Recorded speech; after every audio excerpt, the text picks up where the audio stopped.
තමයි දරුවනේ එසයිගේ සංකේතය simple less simple r මේක සටහන් කරගන්න. ළමෙක් අහලා දිනවා sir I am sleepy what can I do කියලා. හරි. දැන් මෙහෙමයි කතන්දරේ. Tamanට නිදිමතක් දැනෙනවා නම් ළමයි භෞතික විද්‍යාව පන්ති ඔයා මෙහෙම හිතන්න ඕන. අද 2026 තව හරියටම 27 ගෙවිලා 28 අගෝස්තු කියලා මාසෙක ඔයාට තියෙනවා A level කියලා විභාගයක්. හරිද?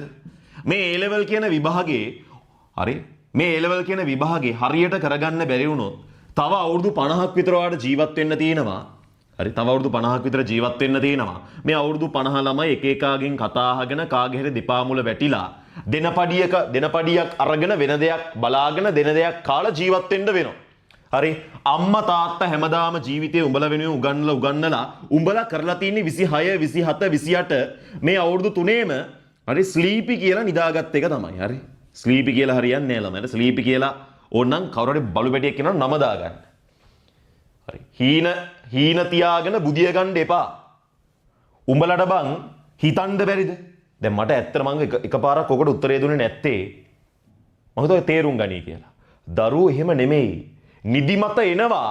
නිදිමත ආවට නිදාගන්න පුළුවන්ද? මම කිව්වනේ. මම මේ පන්තිය පටන් ගද්දිම කිව්වා ඇයි අපි මේක කරන්නේ කියලා. අදත් කියන්න බෑ. යකෝ උඹලගේ ජීවිතේ හරි මෙච්චර කාලයකට උඹලට කියන උඹලා දෙයක් කරගෙන නැත්තම් මේ තමයි කරගන්න තියෙන වෙලාව. අද බුදිය ගත්තොත් එදාට මෙඩිසින් යන්න බෑ. හරි උඹලගේ යාළුවෝ යයි මෙඩිසින්. උඹලා ඉදී ගෙදර. උඹලා ඉදී ගෙදර. මම කැමති නෑ මගේ පන්තියේ නෝන් ගෙදර ඉන්නවට. ඒ නිසා ළමයි හරි ඒ නිසා බුදිය ගන්න එපා. නැගිටපල්ලා. ඔය නිදිමත පැත්තකට දාලා වැඩ කරපල්ලා. කොහොම නිදාගත්තත් දැන් කොහොම නිදාගත්තත් ළමයි වැඩක් නෑ. නිදාගත්තොත් අපේ ජීවිතේ අපේ හීන කියන ඒවා නැති වෙනවා. එදාට අපිට ඒවා දෙන්න කවුරුත් නෑ. හරි